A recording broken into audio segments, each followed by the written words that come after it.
Bien, bienvenue à tous. Pendant cette session, on va vous parler de comment on a pu utiliser sur Agrégio Safe comme boîte à outils pour accompagner la forte croissance de notre organisation. Avant de commencer, un merci aux sponsors et aux partenaires qui ont permis cette conférence d'avoir lieu. Et on commence par se présenter avec Christelle Reptin. Bonjour à tous. Alors, Christelle Reptin, moi je travaille chez Agrégio, que j'ai cofondé. On va vous expliquer tout ça. J'ai commencé par m'occuper du développement commercial de la filiale d'EDF, pour basculer ensuite plutôt côté tech, pour m'occuper des produits et des projets avec des deliveries clients assez importants. Et auparavant, j'ai passé 5 années au sein du groupe EDF sur des sujets plutôt optimisation et trading, des projets et beaucoup d'analyse de données. Et du coup, moi, Victoria Pédron, je suis coach agile chez Ypon Technologies. Avant de m'intéresser à l'agilité, j'ai exploré un peu tous les métiers de l'IT. J'ai fait de l'administration, du développement, de la base de données. Et puis un jour, je suis tombée dans l'agilité. Et puis depuis, j'ai continué mon petit chemin depuis 2013 avec des rôles de Scrum Master, de Product Owner et de coach agile. Et aujourd'hui, aussi RTE sur notre train Safe pour Agrégio. Avant de commencer, voici un petit peu on va commencer par vous expliquer un petit peu l'histoire d'Agrégio et le contexte dans lequel on se trouvait. En deuxième partie, on va parler de Scrum, qui était le framework qui était en place au moment où je suis arrivée, et des limites qui nous ont poussé finalement à passer et à choisir un framework d'agilité. On finira avec une petite conclusion sur les apprentissages et les adaptations qu'on a mis en place. Alors, qui est Agrégio et comment on a commencé ? Alors, déjà, un qui sommes-nous un peu global. Agrégio, c'est une filiale du groupe EDF qui a été poussée, incubée par une entité d'EDF qui s'occupe des jeunes pousses, on va dire, des nouvelles activités. À ce jour, en 2022, on compte 180 clients, donc vous comprendrez qu'on est exclusivement en B2B et même plutôt de portefeuille. On fait 530 millions de chiffre d'affaires en 2021, c'est nettement en expansion sur les projections de 2022. On est 70 personnes aujourd'hui en effectifs totaux, donc internes plus externes, des gens qui travaillent à temps plein pour la société. Et alors, une métrique qui parlera à ceux qui connaissent l'énergie, mais notre portefeuille représente 4,3 gigawatts à fin 2021. On peut dire que c'est plusieurs centrales nucléaires, c'en est à peu près 4, même si elles ne font pas toutes la même taille. Et donc, notre expertise, elle est sur l'optimisation de la valorisation d'actifs énergétiques qui appartiennent à nos clients, la connaissance qu'on a des marchés de l'électricité. Un de nos atouts et quelque chose qui est vraiment central, on va beaucoup vous en parler, c'est notre plateforme VPP qu'on construit, qu'on développe. Elle est propriétaire et elle doit être extrêmement réactive puisqu'elle nous permet d'aller sur les marchés et c'est donc du 24/24, 7 jours sur 7. Et on a une équipe disponible, une relation client dédiée. On est sur des clients assez experts et il faut une relation client de haut niveau. Donc, qu'est-ce qu'on fait exactement ? Donc, je vous redis que nos services, en fait, s'adressent aux clients B2B. Ils ont des actifs électriques dont ils veulent valoriser les possibilités. Ça peut être de la production d'électricité, de la consommation d'électricité, avec des consommateurs qui savent être flexibles et réagir à une demande de notre part, ou du stockage d'électricité. En fait, tout ce qu'ils font, ça a de la valeur pour les marchés. Et donc, nous sommes l'interface entre ces clients B2B et les marchés ainsi que les réseaux électriques qui ont besoin de ces flexibilités et de cette production d'électricité. Donc, on est une sorte d'intermédiaire et dans le jargon, ça s'appelle un agrégateur, d'où le nom d'Agrégio.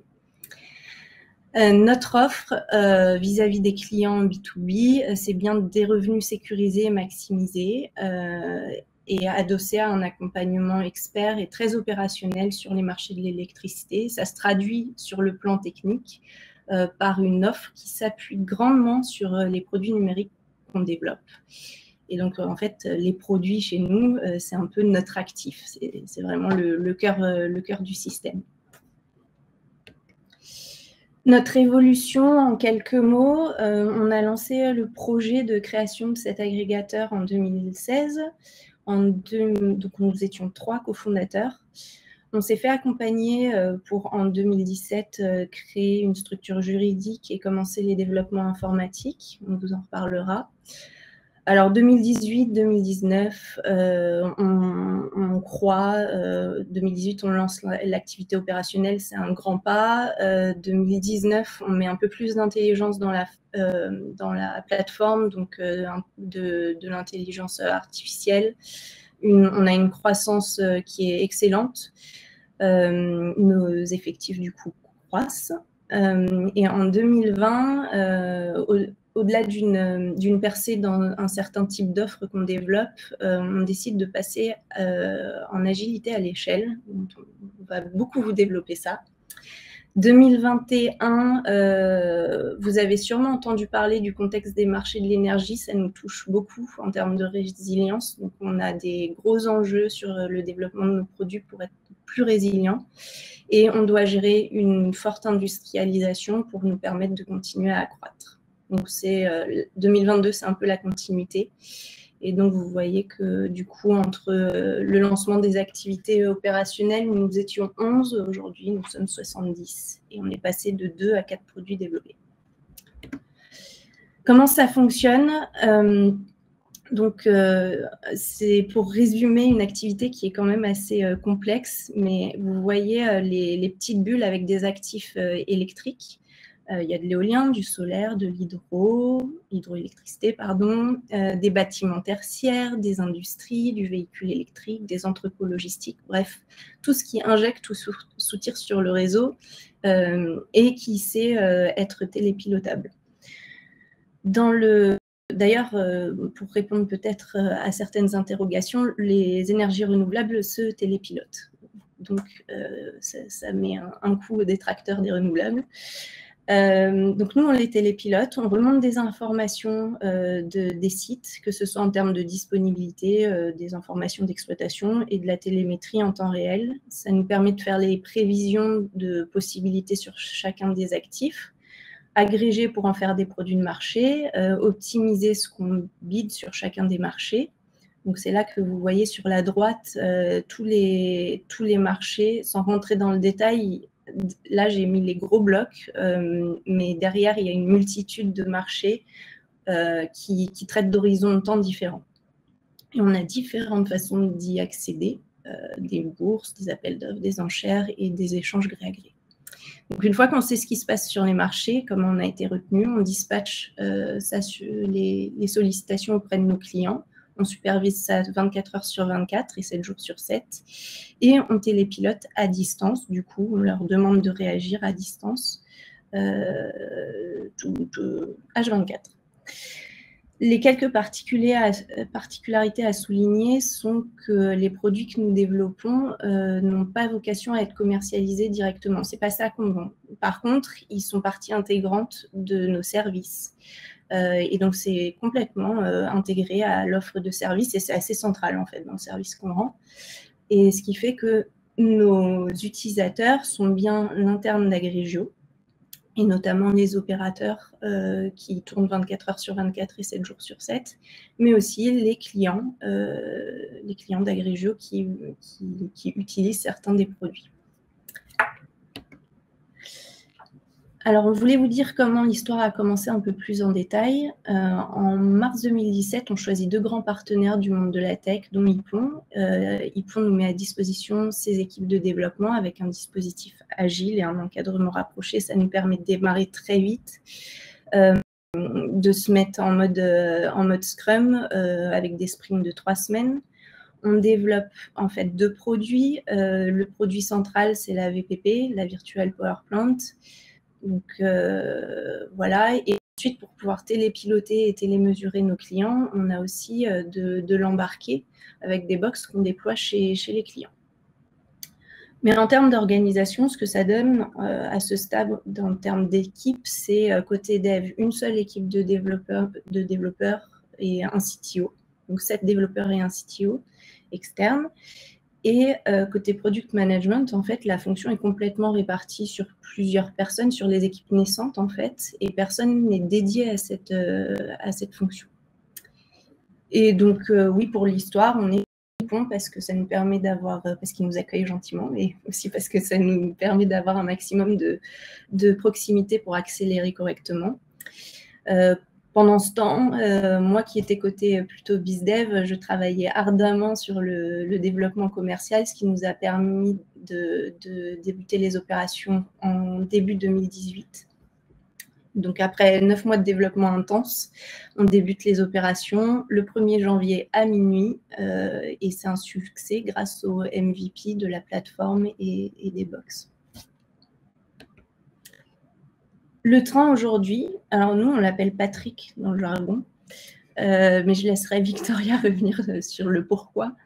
Le nombre de produits développés aujourd'hui c'est 4. On a, entre guillemets, rapatrié tout le monde dans nos locaux à Neuilly avec du présentiel, en partie sur la semaine, toujours pour garder cette proximité entre toutes les équipes.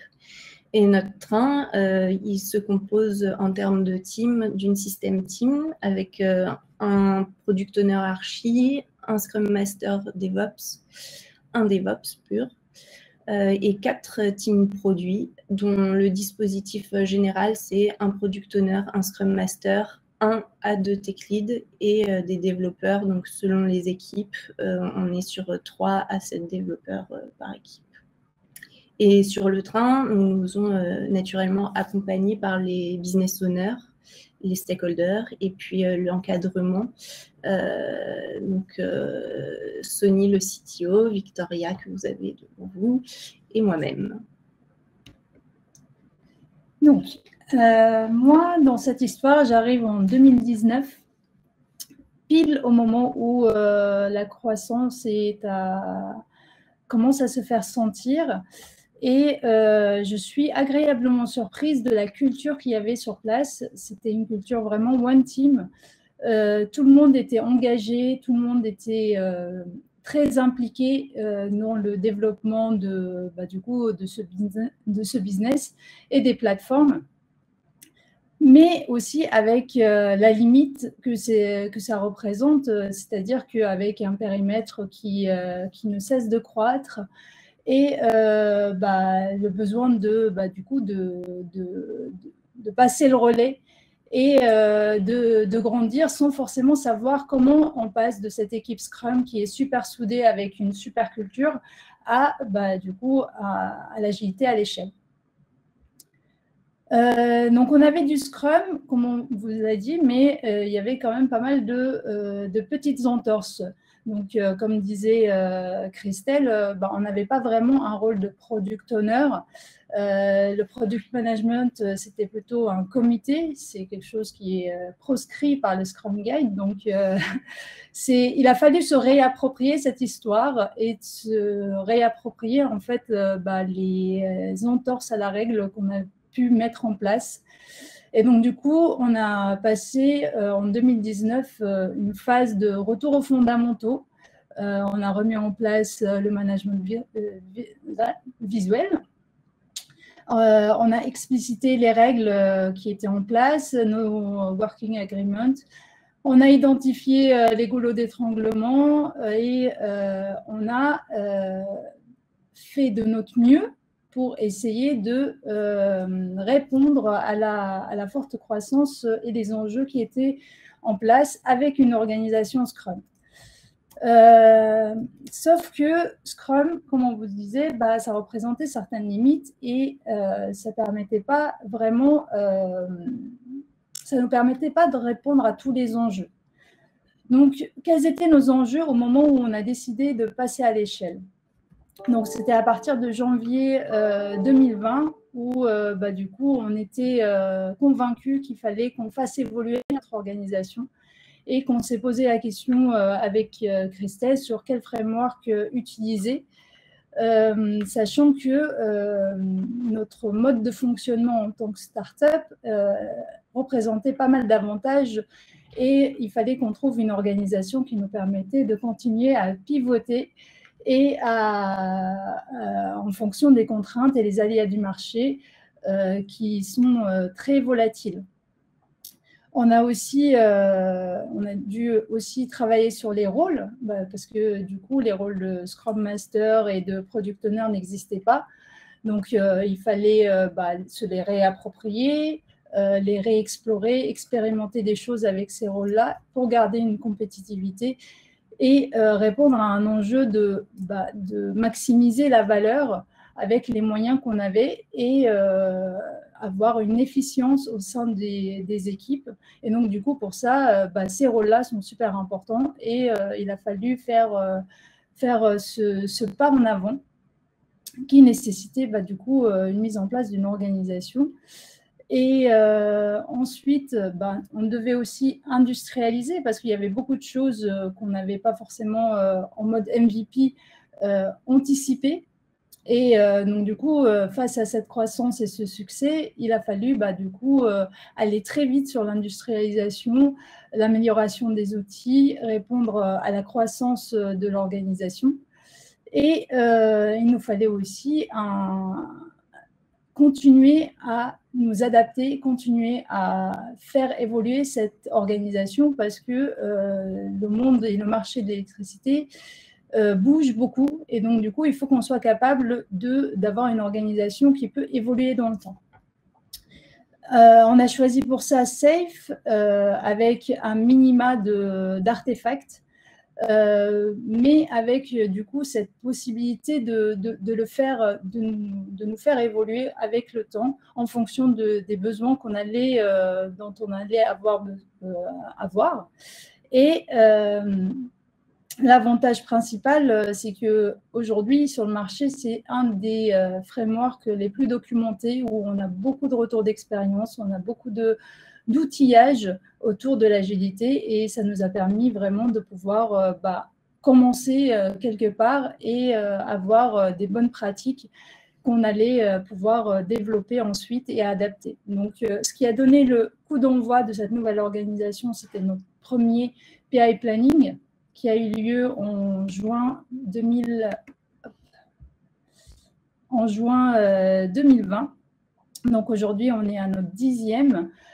Donc, on a préparé et on prépare toujours en input de ces PI Planning le contexte business, la vision produit, la vision de l'architecture technique, les premiers objectifs et le backlog des US et des EPIC qui sont associés pour avoir en sortie un joli board, programme board avec du coup les milestones, des échéances, des contraintes et les dépendances qu'on peut avoir entre nos équipes en interne et avec nos partenaires externes. Ce qui nous permet du coup de travailler sur des objectifs qu'on se fixe, d'identifier les risques, d'essayer de les gérer le jour J avec toutes les personnes qui sont présentes. Et d'ailleurs, on fait tout ça en une seule journée et pas sur 2 comme c'est préconisé par Safe. Au début, on avait quelques difficultés à tenir le timing, il faut se le dire.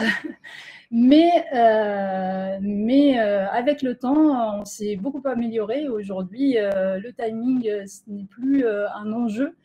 Et on essaye vraiment de maximiser la collaboration et les échanges qu'on peut avoir durant cette journée. Donc, je vous ai beaucoup parlé du PI Planning parce que c'était vraiment un des gros changements qu'on avait. L'organisation qu'on a mis en place du coup au départ a beaucoup évolué aujourd'hui, mais reste sur quelque chose de ce genre-là. Donc, on a les équipes, on a toujours la System Team pour répondre. C'est un des artefacts qu'on a pris aussi de Safe. Parce qu'on avait vraiment des enjeux d'industrialisation, des enjeux DevOps à mettre en place. On est parti sur des sprints de 2 semaines qui aujourd'hui ont évolué. Vous verrez un peu dans quelques slides les adaptations qu'on a pu faire. Et à la fin, on parlait plutôt de Global Review et de Global Retro, qui ne sont d'autres qu'un Inspect and Adapt divisé en deux, avec la première partie de revue et de démonstration et de système démo sur, le programme incrément. Et la deuxième partie qui est plutôt du problem solving de l'Inspect and Adapt. Cet Inspect and Adapt, en fait, c'était vraiment le levier d'adaptation dont on avait besoin sur un périmètre plus large avec du coup toute l'organisation qui y participe, des décisions prises par les équipes et pour elles-mêmes, et sponsorisées avec les décideurs qui sont partie prenante et engagées lors de ces rétrospectives. Et donc, on peut voir qu'on a pu vraiment nous adapter au fur et à mesure. On verra les détails de toutes les adaptations qu'on a pu faire avec Christelle un peu plus tard, en dernière partie. Mais s'il y avait bien une chose qui nous a permis vraiment d'avoir à la fois de la structure grâce au framework SAFe et à la fois de l'adaptation, c'est vraiment grâce à ces deux temporalités de boucle de feedback. Donc, au final, aujourd'hui, on a pu mettre en place tous les rôles. Au niveau du train, le système architecte et le product management sont tenus par le CTO d'Agrégio et Christelle, la CPO. Les business owners, on trouve parmi eux le CEO d'Agrégio. Donc, du coup, vraiment, je pense que c'est une des clés de la réussite, c'est que des décideurs sont montés à bord de ce train-là et participent à nos PI planning et à nos revues et à toutes les cérémonies qu'on peut avoir au niveau du train.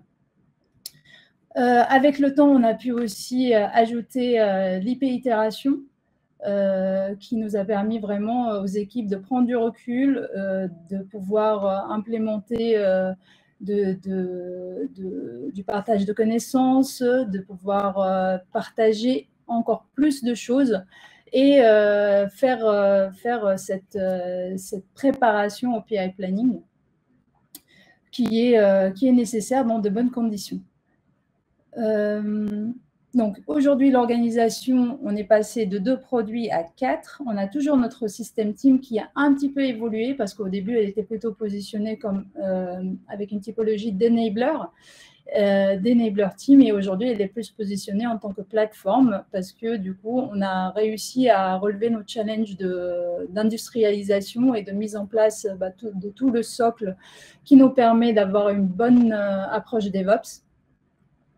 Au niveau des sprints, on a revu un petit peu la durée pour pouvoir avoir des mises en production qui sont corrélées avec notre rythme de sprint. Donc, du coup, on est passé à 3 semaines de sprint avec, du coup, une cadence de mise en production minimum mensuel sur des versions majeures. Et je dirais aussi là-dessus que ça permet d'avoir du fonctionnel avec beaucoup plus d'impact en 3 semaines qu'en 2, en fait. C'était aussi c'est lié, mais c'est aussi un des retours. Tout à fait. En fait, dans le monde de l'électricité, les fonctionnalités, on a besoin qu'elles soient vraiment complètes pour pouvoir en tirer le maximum de valeur et d'impact. Et donc, du coup, c'est vrai que les équipes ont remonté le fait qu'il était très difficile de découper plus finement les use cases. Et donc, du coup, c'est ce qui nous a fait pencher pour cette durée-là. Donc, comme je vous ai dit, on a une IP itération qui, pour le coup, est plutôt sur 2 semaines. Donc, ce qui nous fait un programme incrément sur 11 semaines. Voilà. Une des plus grandes réussites, c'est qu'on a réussi à vraiment améliorer la perception des équipiers. Aujourd'hui, on a un turnover qui est très bas, des personnes qui sont motivées par les challenges qui sont proposés aussi bien techniquement qu'au niveau business. Et on sent vraiment une émulsion grâce à cette double temporalité qui permet à la fois de travailler sur une cadence régulière et d'avoir des moments où on peut prendre plus de recul et on peut redéfinir le cap et de s'aligner de manière cohérente au niveau de l'organisation. Donc, je vous propose de passer à la dernière partie et du coup de laisser la parole à Christelle qui va nous parler des apprentissages et des adaptations qu'on a pu faire au cours de cette année d'expérimentation. Effectivement. Alors, en termes d'apprentissage, l'IP Itération nous donne 2 semaines pour prendre du recul. Et en particulier, on prend du recul sur la gestion des compétences, donc aider les équipes à se développer et aussi à piloter les recrutements, se re-questionner sur les profils et réaliser ces recrutements.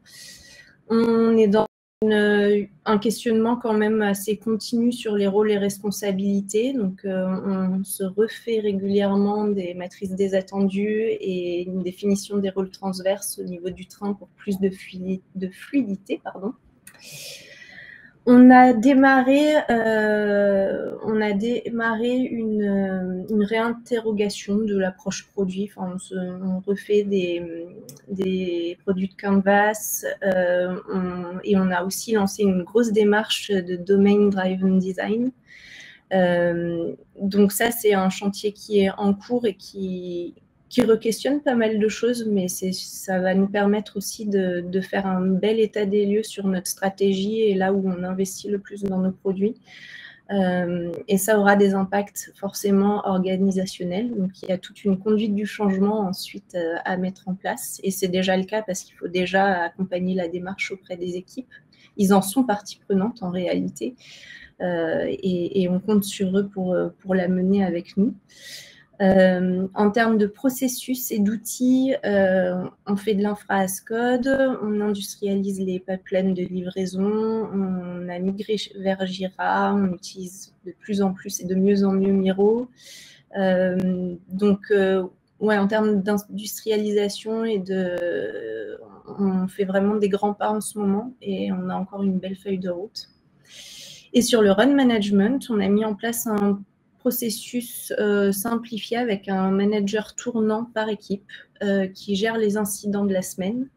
Donc, ça change toutes les semaines et on a des indicateurs de suivi qui nous permettent de piloter ça finement et d'avoir beaucoup plus de réactivité.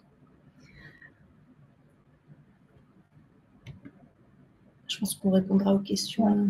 Ouais, alors, on a aussi, donc au début, on a procédé par PI Objectives. Donc, c'est préconisé par SAFe, effectivement. Mais on s'est heurté à la difficulté de rendre une business value factuellement mesurable, tout simplement parce que, comme je vous l'ai dit, les produits qu'on développe, on ne les vend pas directement, donc ce n'est pas immédiatement de la valeur. Par contre, c'est un enabler, en fait, le produit chez nous. Mais parfois, ça va permettre une meilleure gestion des risques sur les marchés. Parfois, ça va permettre d'améliorer l'offre d'Agrégio globale. Mais la business value n'était pas toujours très tangible, bien qu'on y arrivait quand même. Mais en plus, on la faisait de 1 à 10, sur une échelle de 1 à 10, donc c'était un petit peu compliqué à comparer entre les différentes features. Et donc, on expérimente depuis maintenant 2 PI la technique des OKR. Donc, ça a été mis en place suite à un des Inspect and Adapt. Et un Adapt, nous avons décidé de changer le format et de basculer sur ce modèle-là. Et en fait, tout le monde en est assez ravi d'un point de vue utilisation. Déjà, ça se comprend bien. D'un point de vue motivation, en mettant des key results bien clairs avec des objectifs inscrits dans la stratégie d'entreprise, c'est limpide en fait. Et ça permet un alignement vraiment total au sein de l'entreprise. Sur lequel on travaille, hein, on a des efforts à faire. Aligner toute une entreprise qui n'a pas eu l'habitude de fonctionner comme ça jusqu'à présent, c'est un défi en soi, mais pour l'instant, on est très content de s'être engagé dans cette voie. Donc, l'objectif stratégique de l'entreprise est décliné en objectifs au niveau de la tech, donc produits et l'IT engineering. On fait des hypothèses de gain, donc on mentionne quand même une business value, mais qui n'est pas sur une échelle de 1 à 10, plutôt en euros. On définit là où on a besoin d'aller, quels sont les critères qui nous feront dire si on y est arrivé ou pas, et qu'est-ce qu'on doit faire pendant le PI, les grosses initiatives qu'on doit prendre pendant le PI pour y parvenir. Peut-être pour finir, parce que je crois qu'on a fini ensuite, une petite limite sur le modèle quand on l'applique à Agrégio, et c'est le cas d'autres entreprises, c'est que quand on ne vend pas directement les produits développés, ça entraîne un effort supplémentaire pour mobiliser les business owners, les stakeholders dans une moindre mesure, mais comme les business owners sont occupés sur un business plus large que simplement le produit, c'est vraiment un travail au jour le jour de leur dire à quel moment ils doivent être présents, sachant qu'ils gravitent autour de sujets plus larges que les produits numériques développés.